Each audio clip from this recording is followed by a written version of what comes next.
Yes, I'm Newey, National Maritime Operations Commander. We're here at the Boat Show today to talk about the work that HM Coastguard does and how we can provide the safety to the mariner, and to talk about how they can help themselves in keeping safe on the sea. So we can talk about systems that will alert us to them being in difficulties, DSC radios, EPIRB beacons, emergency position indicating radio beacons, and also to talk to the public about the new National Maritime Operations Centre at Fareham and the new national network that Coastguard are creating over the next 15 months. So it's an exciting time for us. Now, the new National Maritime Operations Centre is our first opening centre in the new network.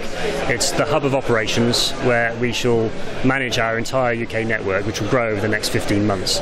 So from there we'll be able to manage the workload that the Coast Guard has, so we're able to meet demand through big incidents or severe weather and so on by moving people and resources to the right place. Over the next 15 months, 10 stations around the coast which will come into the national network.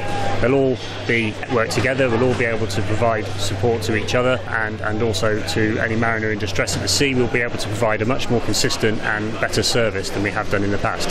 The National Maritime Operations Centre is the first of a number of stations to open. The idea being that we are going into embracing more modern technology to give us a much more resilient structure to our communications network and a much more flexible way of responding to incidents in terms of how many people we can bring to an incident to coordinate it and to ensure that we give the right level of service and the right result to the mariner in distress.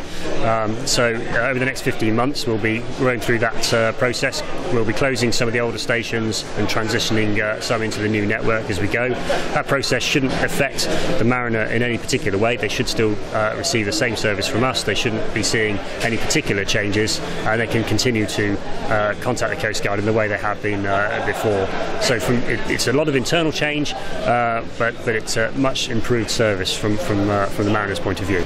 By calling on radio using DSC or voice or emergency position indicating radio beacon or 999 on telephone, we'll still answer the call. And the key point to remember about this is that there's no reduction in service anywhere around the coast. The Coast Guard rescue teams, they are on the lifeboats, they're all still there. We still coordinate and task those. Although we're reducing the number of coordination centres, we are much better able to give an efficient response to any emergency around the coast. So it's change and it's improvement, but it's definitely no degradation in service. The mariner will see an improvement, and I'm certain that will be reflected over the next 15 months.